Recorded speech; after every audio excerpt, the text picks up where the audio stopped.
नाम क्या है आपका?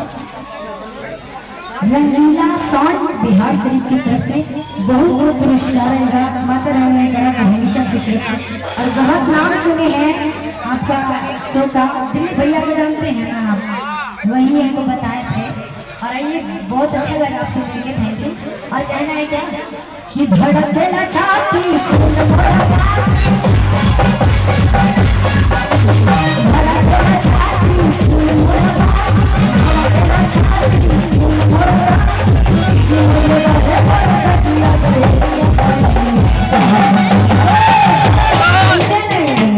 ऐसे नहीं चलेगा।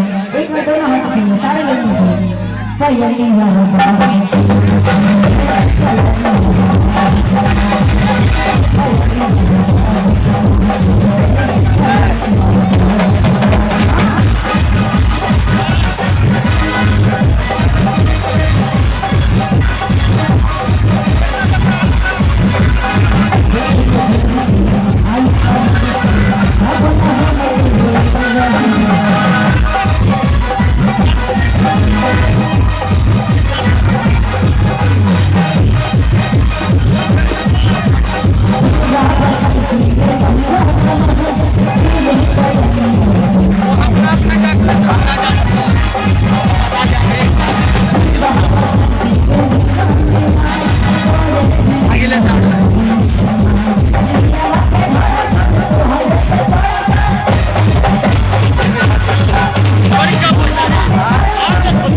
रंगीला सॉन्ग की तरफ से बहुत बहुत पुरस्कार। एक बार माता रानी करा हमेशा खुश रखे, हमेशा आगे बढ़ाते रहिए।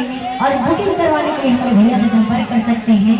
और हम चाहेंगे कि आप थोड़ा सा इन लोगों को सपोर्ट कीजिए, है ना। और जिनको भी सॉन्ग चाहिए हमारे भैया से कोई कॉन्टेक्ट कर लीजिएगा, बहुत अच्छा सॉन्ग बजाते हैं। पूरा बिहार शरीफ में इनका नाम चलता है रंगीला सॉन्ग। और ये एक भजन हमारे भैया के लिए कहेंगे क्या? आइए भैया।